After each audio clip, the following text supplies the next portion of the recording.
Hello' friends, আজি মই after ইফেক্টত আপোনালোকক এটা নতুন বস্তু শিকাম যোনটোত এই ইফেক্টটো ক্ৰিয়েট কৰা হয়।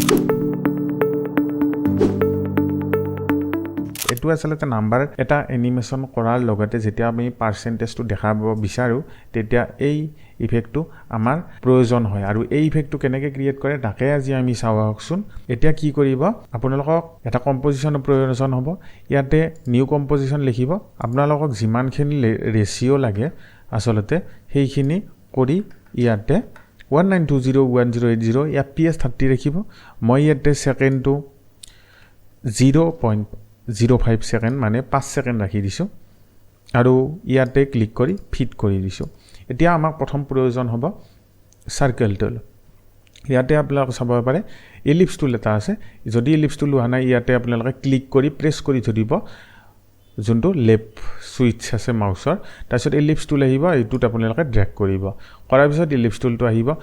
এতিয়া আপোনালোকে নৰ্মেলি যদি এনেকৈ ড্ৰেগ কৰে মানে টানি আনে চাৰ্কেলটো বনাই তেতিয়া শ্বেপটো এনেকুৱা কণী টাইপ হ'ব, মানে প্ৰপাৰ এলাইনমেণ্টত নাহিব।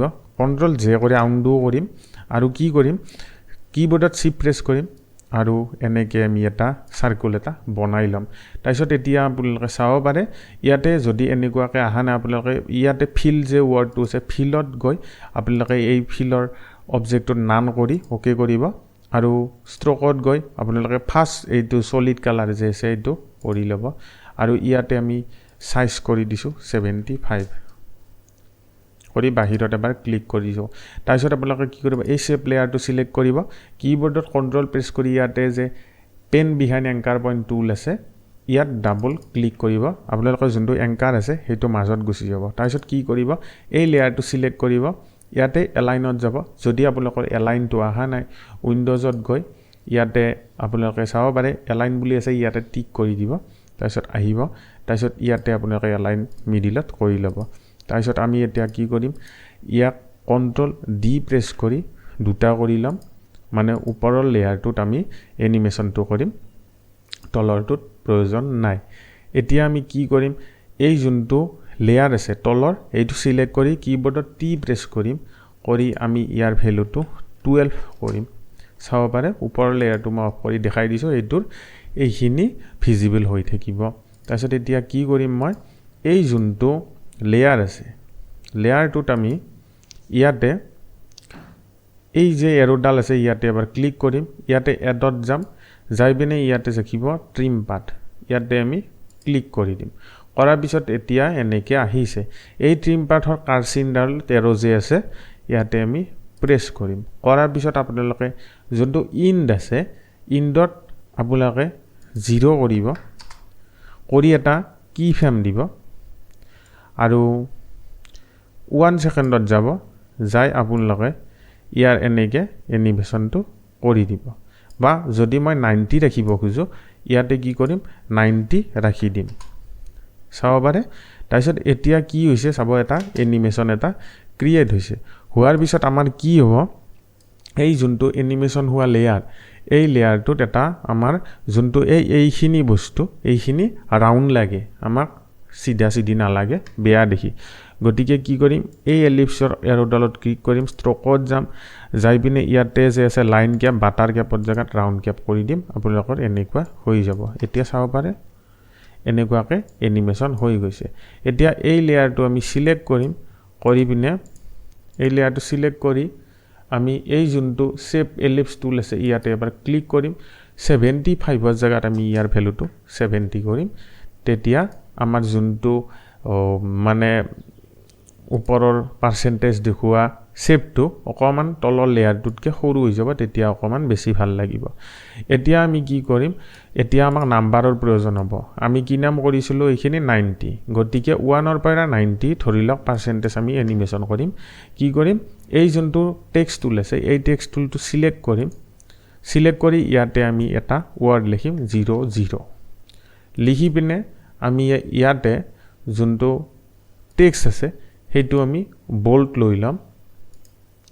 ইয়াতে আপোনালোকে যিমানখিনি বোল্ড আছে সেইখিনি বোল্ড কৰি ল'ব, লৈ পিনে এই লেয়াৰটো চিলেক্ট কৰি কীবৰ্ডত কণ্ট্ৰল প্ৰেছ কৰি এই যোনটো এংকাৰ পইণ্ট টুল আছে ইয়াতে ডাবল ক্লিক কৰিব আৰু এই টেক্সটটো আপোনালোকে এলাইনত গৈ মিডিল কৰিব আৰু ইয়াৰ সাইজটো আমি ইয়াতে ডাবল প্ৰেছ কৰিম আৰু ক্যাৰেক্টাৰ গাই ইয়াৰ সাইজটো অলপমান বঢ়াই দিম তাৰপিছত এতিয়া আমি কি কৰিম এই যোনটো ইফেক্ট আছে ইয়াতে আমাক ইফেক্ট এটাৰ প্ৰয়োজন হ'ব স্লাইডাৰ কন্ট্ৰোল এইটো মই উলাই থৈ দিছো এই স্লাইডাৰ কন্ট্ৰোল ইফেক্টটো আমি সেই টেক্সট লেয়াৰটোত দিম যোনটো নাম্বাৰ কাউন্ট এনিমেশন কৰিম তাৰপিছত ইয়াৰে এৰোত এবাৰ প্ৰেছ কৰিম কৰি বিনে ইয়াতে প্ৰথম স্লাইডাৰৰ জাগাত এবাৰ আমি কি ফ্ৰেম দিম প্ৰথম ফ্ৰেমত গৈ আৰু 1ত গৈ আমি ইয়াৰ ভ্যালুটো 90 কৰি দিম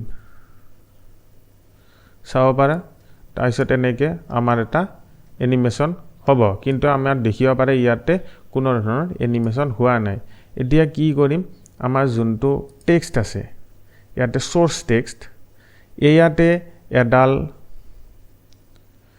টুল আছে এনেকুৱা এই টুলডাল প্যাৰেন্ট টুল বুলি কয় এই টুলডাল নি স্লাইডাৰ কন্ট্ৰোল ইফেক্টত আমি এনেকে ড্ৰেগ কৰি দিম লগলগ আপোনালোকৰ এনেকুৱা এটা এনিমেশন ক্ৰিয়েট হ'ব কিন্তু আপোনালোকৰ নাম্বাৰবিলাক প্ৰপাৰলি আহা নাই কি কৰি আমি এটা স্ক্ৰিপ্টৰ প্ৰয়োজন হ'ব যোনটো স্ক্ৰিপ্ট মই পিন কমেন্টত আপোনালোকক দি থৈ দিম আপোনালোকে তাৰ পৰা কপি পেষ্ট কৰিব পাৰিব মই ইয়াতে লিখি থৈ দিছো নোটছত কি কৰিব আপোনালোকে এই ইফেক্টটো কৰাতে এইখিনি গতে কপি কৰি লব কন্ট্ৰোল সি প্ৰেছ কৰি তাৰপিছত এই যোনটো সোৰ্স টেক্সট আছে অল্টাৰ প্ৰেছ কৰি ইয়াতে এবাৰ ক্লিক কৰি দিব দি বিনে অল্টাৰ প্ৰেছ কৰি এবাৰ ক্লিক কৰিব আৰু কন্ট্ৰোল ভি প্ৰেছ কৰি দিব আৰু ক্যাপছ লকটো এবাৰ অফ কৰি দিব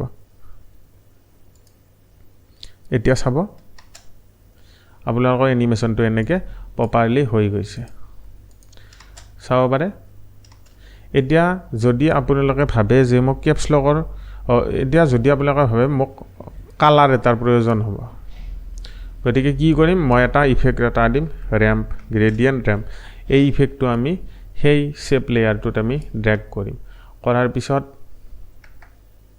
আমি এনেকে দুটা ডট ডট আহিব প্ৰথম ডটটো আমি ইয়াতে দিম আৰু যোনটো সেকেন্ড তলত ডটটো সাৰ্কেলটো ইয়াতে দি দিম দি বিনে ইয়াতে আমি কালাৰৰ প্ৰয়োজন হ'ব আমি সেইখিনি কালাৰ দি দিম এটা চাব আপোনালোকক যি কালাৰৰ প্ৰয়োজন হয় সেইখিনি কালাৰ আপোনালোকে হেনেকে দি দিব আপোনালোকৰ নিজৰ ইচ্ছা অনুযায়ী এতিয়া চাব পাৰে আপোনালোকৰ এনিমেশনটো ক্ৰিয়েট হৈ গৈছে এনেকে এই ইফেক্টটো ক্ৰিয়েট কৰা হয় যদি ভিডিওটো ভাল লাগে লাইক কৰিব চেনেলটো সাবস্ক্ৰাইব কৰিব আজিকলৈ এইখিনিয়ে থ্যাংক ইউ